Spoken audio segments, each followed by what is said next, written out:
കരുണാമയനെ ഓർദർ തരണേ അടിയെന്നൊരടിയിനി വയ്യ ഇടവം മിഥുനം കർക്കിടമിങ്ങനെ വയസ്സാകുന്നു പൊന്നേ മാനേ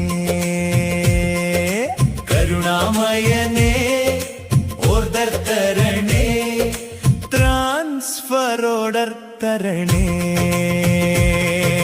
വോട്ട് കഴിഞ്ഞു സീറ്റ് തിരിഞ്ഞു നാൽക്കവലകളിൽ പോസ്റ്റർ കിഴിഞ്ഞു കന്നാലികൾ ഇരുപേരു കഴിഞ്ഞു മുടിനാരുകളിൽ നരകൾ കലർന്നു 10ാം ക്ലാസ് പഠിച്ചൊരു പിള്ളേർ +2 ആകാൻ കാലമെടുത്തു കരുണാമയനെ. ഇലക്ഷൻ കഴിഞ്ഞു, ഫലം വന്നു. പുതിയ ഭരണ സംവിധാനവും അധികാരമേറ്റു. പക്ഷേ നാട് മുഴുവൻ ക്രമസമാധാനം ഉറപ്പാക്കുന്ന പോലീസ് സേനയ്ക്കുള്ളിൽ മാത്രം പുകയുന്നത് കടുത്ത അതൃപ്തിയും നിരാശയും.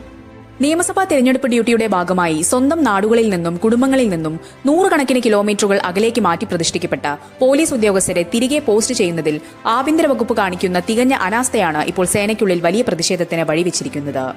മാസങ്ങൾ പിന്നിട്ടിട്ടും സ്വന്തം ജില്ലകളിലേക്ക് തിരികെ എത്താൻ കഴിയാതെ ദുരിതമനുഭവിക്കുന്ന ഉദ്യോഗസ്ഥർ തങ്ങളുടെ നെഞ്ചുപൊട്ടുന്ന സങ്കടങ്ങൾ പാട്ടിലാക്കി മാറ്റി സർക്കാരിനെതിരെയുള്ള പ്രതിഷേധമാക്കുകയാണിപ്പോൾ. കരുണാമയനെ ഓർഡർ തരണേ എന്ന് തുടങ്ങുന്ന സർക്കാസവും പാരഡിയും നിറഞ്ഞ ഗാനം സംസ്ഥാനത്തെ പോലീസ് വാട്സ്ആപ്പ് ഗ്രൂപ്പുകളിൽ കാട്ടുതീ പോലെയാണ് പ്രചരിക്കുന്നത്. 3 വർഷത്തിൽ കൂടുതൽ ഒരേ ജില്ലയിൽ സേവനമനുഷ്ഠിച്ചു എന്ന കാരണം പറഞ്ഞാണ് തിരഞ്ഞെടുപ്പ് ചട്ടങ്ങളുടെ മറവിൽ 10,000 പോലീസുകാരെയും ഡെപ്യൂട്ടി സൂപ്രണ്ട്, സർക്കിൾ ഇൻസ്പെക്ടർ തലത്തിലുള്ള ഉദ്യോഗസ്ഥരെയും സംസ്ഥാനത്തിന്റെ വിവിധ ഭാഗങ്ങളിലേക്ക് മാറ്റിയത്.